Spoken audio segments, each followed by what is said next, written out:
Time series data is everywhere, like weather reports, website traffic, and yes, even in electric vehicle sales data. Forecasting this kind of data is not just useful, it's very critical. It helps us plan ahead, spot trends early, and make smart decisions. Hello everyone and welcome to Kanai's AI Lab.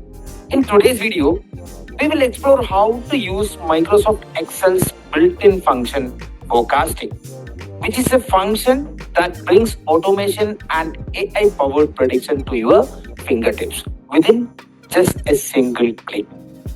For the demonstration purpose, we will be using a dataset called electric vehicle sales numbers data, which is in comma separated value format, and it contains daily sales figures of electric vehicles from a company over 2-year period from 2023 June to 2025 June.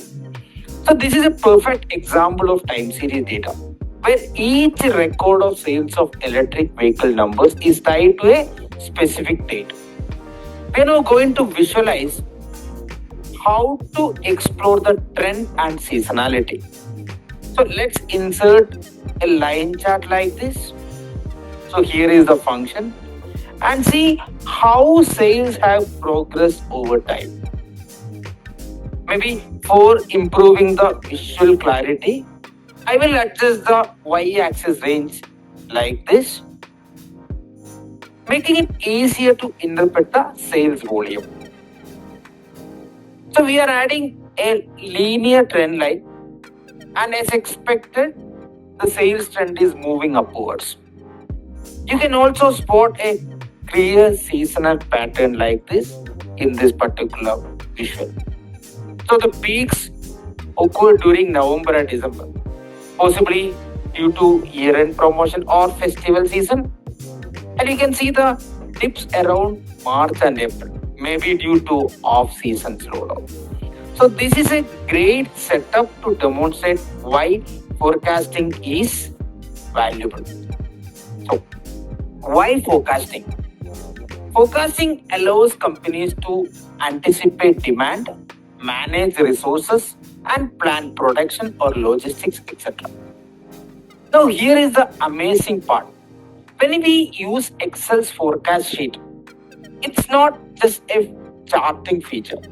It uses automated backend algorithms, specifically exponential smoothing, we say ETS, to detect the trends and seasonality where no coding is required.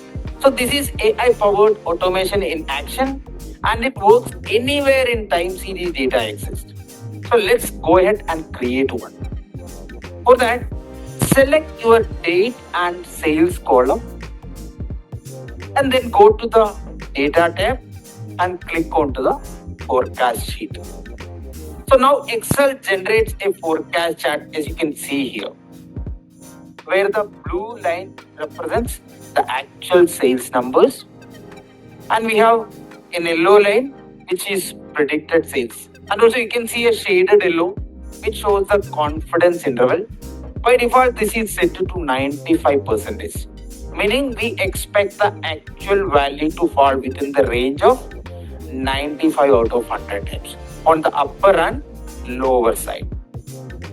If that's too much visual clutter, you can go to the option button and untick the confidence interval like this to keep the things clean.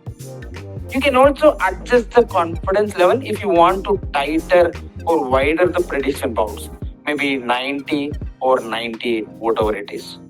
So want to predict future based upon this? Maybe in the same forecast sheet window, you can set the forecast end date like this. I'm going to choose the ranges of date like 31st December 2025. And here we go. The chart updates instantly, showing us where the EV sales trend could go over the next few months. So wondering where the forecast numbers are, you can scroll down or you can check the other tabs. Excel gives you a neat table with dates, predicted values, and the upper and lower bounds. It can be enabled in seconds. All of this is generated automatically in seconds. So, and that's the wrap. So we use realistic EV sales data, and with just one click, Excel delivered a complete time series forecast. So thanks to its AI powered backend. Thanks a lot for watching Kanai's AI Lab. If you enjoyed this hands-on practice demonstration, don't forget to like, share, and subscribe. So stay tuned with Kanai's AI Lab for more AI powered productivity content. See you in the next one.